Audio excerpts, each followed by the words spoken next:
Recipe idli. প্রথমে আমি ইডলি বানাবো, প্রথমে চাটনি বানাবো। চাটনির জন্য এই যে 2টো শুকনো লঙ্কা আর রসুন ভেজে নেব।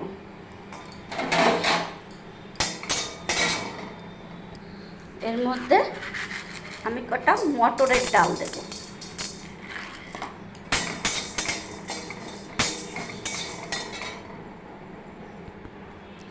আমারটা কিছুটা ভাজা হয়ে গেছে, এখন সামান্য একটু পরিমাণে আমি তেল দিয়ে দেব। তেল দিয়ে এর মধ্যে আমি কিছু বাদাম দিয়ে দেব। বাদাম দিয়ে ভাজা হয়ে গেছে, আমি এখন নামিয়ে নেব। এবার আমি কড়াইতে তেল দিয়ে দেব সামান্য। কড়াই গরম হয়ে গেছে, আমি একটা শুকনো লঙ্কা দিয়ে দেব, কিছুটা সর্ষে ফোড়ন দিয়ে দেবো,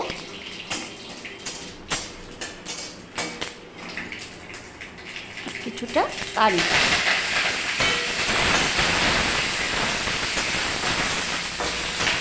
এটা ভাজা হয়ে গেছে, আমি গ্যাসটা বন্ধ করে দেবো। কি সুন্দর ভাজা হয়ে গেছে, এটা আমি রেখে দেবো। আমি এটা যেটাই যে ভেজে রেখেছি এইটা এখন আমি বেটে নেব। যে আমার এটা বাটা হয়ে গেছে, এখন আমি এটাকে সামান্য একটু গরম জল দিয়ে গুলিয়ে নেব।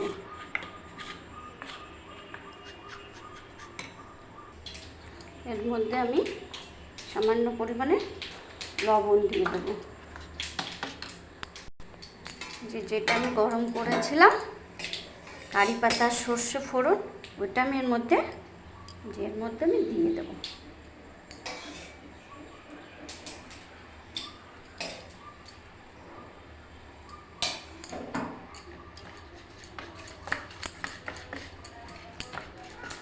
হয়ে গেছে। আমার এর মধ্যে একটু তেঁতুল দিতে হতো, কিন্তু আমার তেঁতুল নেই, আমি একটু লেবুর রস দিয়ে দেবো, দিয়ে নাড়িয়ে রেখে দেবো।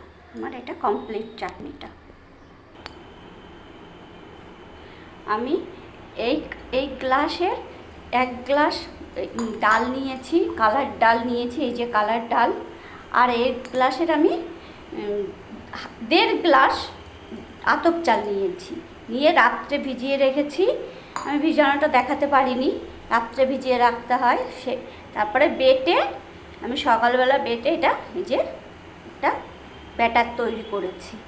এটাই এখন বানাবো। আমি যে হাঁড়িতে জল গরম করতে বসিয়ে দিয়েছি, আমার জল ফুটে এসে এখন আমি এটা বানাবো। আমার কাছে ইডলি বানানোর কুকার নেই, এর জন্য আমার কাছে এইটা আছে। আমি এটার জলের উপরে বসিয়ে গরম করে এর উপরে আমি বানাবো।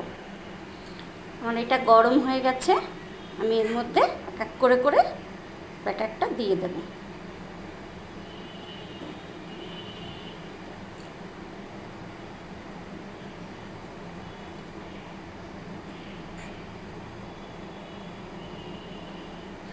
দেখুন দিয়ে দিয়েছি। এবার কিছুক্ষণের জন্য ঢেকে রাখবো। যে ঢেকে দিলাম, এ দেখুন কি সুন্দর ফুলে গেছে। আমি এবার নামিয়ে নেব সব ইগুলো, ইডলিগুলো। এই আমার সব তোলা হয়ে গেছে, এই দেখুন দেখতে কত সুন্দর লাগছে।